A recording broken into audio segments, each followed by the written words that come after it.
semuanya. Nah, sehingga kesimpulan di indikator 23 manajemen data ini adalah satu, sudah dilaksanakan baru sebagian tanpa pedoman, yaitu ciri satu. Sudah dilaksanakan tapi tidak ada di dalam peta rencana, nggak bisa dua, ingat ya Bapak Ibu ya. Jadi harus ada di peta rencana. Kemudian meskipun belum ada kegiatan mengacu kepada pedoman, ya itu sudah bisa di dua. Nah, kalau di tiga, berarti tadi menerapkan manajemen data sesuai pedoman yang ada seluruh rangkaian proses. Nah, rangkaian proses itu yang tadi saya ceritakan Bapak Ibu.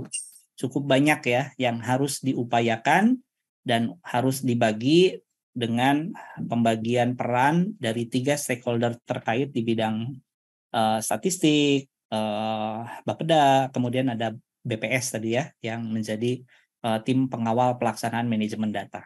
Makanya mekanisme forum datanya harus dilaksanakan Bapak Ibu. Dan untuk menuju level 4, kalau itu sudah menjadi satu siklus yang terus-menerus diupayakan, dilakukan, sudah dilakukan review secara berkala, nah otomatis nih, berarti harus ada evidence melakukan reviewnya. Misalnya, ini data ini pernah breach, pernah terbongkar misalnya oleh pembobol begitu ya. Nah ini bagaimana menyikapinya begitu ya, data itu apakah punya backupnya atau belum dan sebagainya. Nah, itu otomatis dilakukan review dan evaluasi untuk menghasilkan rencana-rencana aksi program perbaikan. Dan untuk menuju level 5, maka rencana aksi program perbaikannya yang harus sudah dieksekusi juga. Nah, sehingga nanti baru bisa level 5, meskipun ya cukup challenging ya Bapak Ibu ya untuk menuju level 5. Ini contoh dari apa yang kita sebut sebagai program-program kerja di area manajemen data tadi. Jadi misalnya di peta rencana itu diturunkan untuk SPBE di area manajemen data akan ada tadi bagaimana menyusun arsitektur data, kapan begitu ya. Bagaimana menyusun tadi data induk dari referensi data induk yang sudah ditetapkan secara nasional, mana saja yang akan dipedomani begitu ya. Kemudian menyebarkan dataset dari open data yang memang kualitas datanya sudah diyakini terkoreksi oleh setiap perangkat daerah atau setiap satker, setiap kedeputian begitu. Nah, itu silahkan Bapak dan Ibu disusunkan program kerjanya. Sehingga indikator 23 bisa maksimal juga nilainya begitu ya. Kemudian indikator yang keempat tentang aset. Nah, kalau berbicara aset tadi di level nasional memang belum ada turunannya ya. Nanti akan ada matik dari Kominfo. Jadi PM Kominfo tentang matik, manajemen aset TIK untuk SPBE. Nah, kalau ditanya seperti apa penerapan manajemen aset TIK, lingkup prosesnya, fasenya dari mulai perencanaan, pengadaan, pengelolaan, dan penghapusan. Nah, karena biasanya ada di lingkup BPKAD ya, teman-teman pengelola aset biasanya kan ada di lingkup Badan Keuangan dan Aset Daerah, atau biasanya kalau di setiap perangkat daerahnya itu ada teman-teman pengelola urusan umum dan kepegawaian ya, biro rumah tangga begitu, itu kan biasanya yang mencatat aset.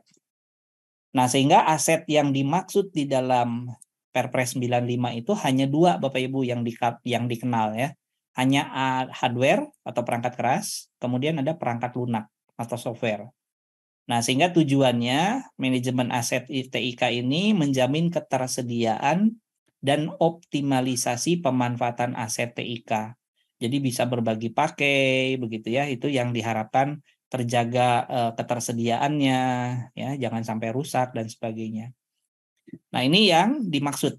Jadi warna merah ini adalah keseluruhan dari rangkaian proses yang harus dilakukan. Jadi dari mulai bagaimana sih kita mau mengadakan aset, berarti harus ada perencanaannya. Bagaimana nanti mekanisme pengadaannya, begitu ya, akuisisinya.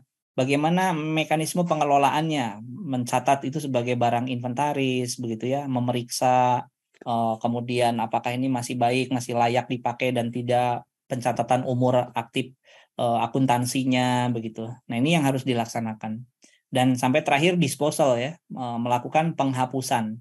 Jadi contoh yang paling sering kan kalau penghapusan perangkat lunak itu kalau diyakini misalnya ini ada proyek-proyek perubahan tiba-tiba aplikasinya tetap membebani server tapi nggak pernah dipakai. Nah, kalau itu memang awalnya sudah dianggap sebagai aset, apalagi kalau nggak dicatat aset ya itu sesuatu yang mubazir sebetulnya ya Bapak Ibu ya. Jadi sebaiknya itu di take down, kemudian akhirnya dihapuskan begitu ya kalau misalkan itu tidak dipergunakan lagi daripada tadi membebani server. Nah, termasuk juga proses disposal untuk perangkat keras harus ada kehati-hatian karena punya dampak terhadap resiko keamanan ya Bapak Ibu ya. Misalnya kalau ada data-data di dalam hard disk yang tersimpan begitu ya, kemudian ternyata komputernya serahkan kepada dihibahkan misalnya contoh ya yang suka terjadi kan ada beberapa hibah perangkat begitu ya. Nah, itu ternyata datanya masih tersimpan, ada data rahasia. Nah, itu kemungkinan untuk data breach itu dimungkinkan terjadi. Nah, jadi nanti akan ada pedoman manajemen aset ya, akan ada peraturan menteri, tapi mudah-mudahan kita doakan sesegera mungkin akan rilis, karena sampai dengan Desember 2022 itu sudah pernah ada uji publik untuk rancangan peraturan Menteri Kominfo tentang manajemen aset TIK, Bapak Ibu. Dan inilah yang tadi ya disinggung, bahwa objeknya itu adalah perangkat keras dan perangkat lunak, siklusnya dari mulai perencanaan, pengadaan, pengelolaan, sampai penghapusan. Jadi ini yang dimaksud dengan uraian yang disampaikan di lingkup manajemen aset.